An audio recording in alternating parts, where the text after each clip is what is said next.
Absolutely. Yeah, and let me ask you a question. What was that feeling, man? Because there's a lot of young cats out here that think the street life is all that. I remember everybody seen it when you was walking the court when you was a young cat. You going in there, you and Suge and them. What was that feeling, man? Could you describe that feeling to these young cats? It wasn't. It wasn't nice. It wasn't. We talking about murder was a case. When you fighting for your life, when you fighting a murder case, and you in the judicial system, first of all, the system designed to beat you anyway. So if you go in there, with a 187, most likely you're gonna lose. So my heart was beating every day. I didn't know what to expect. I didn't know how to carry myself. I didn't know how to act because I wasn't never in a position like that. Normally, when I went to court, I would just take the deal. Mm-hmm. You know what I'm saying? Because I didn't have money for a lawyer. I didn't have. Yeah, that was me. I was deal. Right. So nigga didn't have none of that. So this is the first time I ever had a lawyer. I ever had somebody speak for me to where I couldn't say nothing. I couldn't do nothing. I had to let the lawyer speak and just sit in court and just be on my best behavior. But at the same time, it was shit happening outside of court that was still going down. That was, prohibiting me from moving. I had to be on house arrest. Couldn't move certain ways, couldn't do certain things, but it taught me discipline. You know what I'm saying? In a real crazy way, it taught me discipline because everybody around me was running wild, and I was the only one that couldn't. Let me ask you a question. Suge Knight.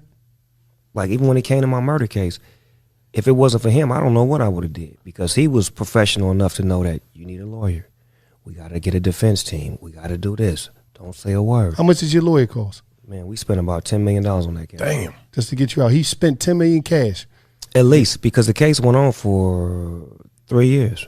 And y'all had the best lawyer you could get. We had David Kenner, and then he brought in Johnny Cochran, and he brought in Donald Ray, and then they brought in another attorney. It was like I had like 5 or 6 attorneys on it. They had a detective, a pathologist, the DNA, the video, like every level of the game. It was like was the first time that video reenactments was introduced in court.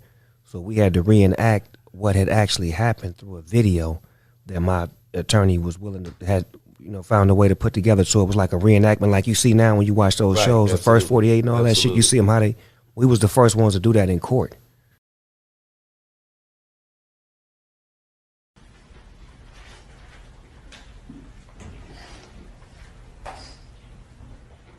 Ask yourself, when we talk about what's reasonable and not reasonable in this case, ask yourself at that moment in time, as TK is running inside of that house with two guys armed with guns and one of them armed with a set of brass knuckles, what his expectations were from that night. He's already pled guilty to you today saying, hey, I'm guilty that I knew that somebody was going to get threatened, but I'm not going to be guilty of a crime I didn't anticipate. That will be the test. But that's not reasonable. Put yourself in that situation right then and consider the evidence about what he knew in this case and when he knew it. Ladies and gentlemen, Ethan Walker was sitting on a stool in a bedroom with his girlfriend Alyssa Rao playing video games when he was killed. He wasn't hurting anybody. Tay agreed to participate in a robbery. Tay participated in a robbery. But he stood up here yesterday in front of you and in front of this court and accepted responsibility for what he agreed to do and what he participated in, and pled guilty to the robbery by threats using a gun, threatening somebody with a gun in counts 3 and counts 4. The girls planned this.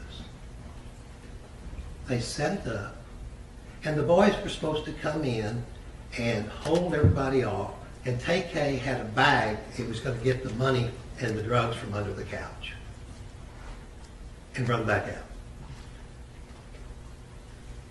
Well, that's not what happened. Everything went tragically wrong in there.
just to protect yourself. Yeah, absolutely. Like the legal system in this country is fucked up. You could be 100% in the right, and you'll spend 50 grand just going through the court procedures with a motherfucker whose lawyer's doing it for free on contingency. Right. You see what I'm saying? You're just at a disadvantage having money. Right.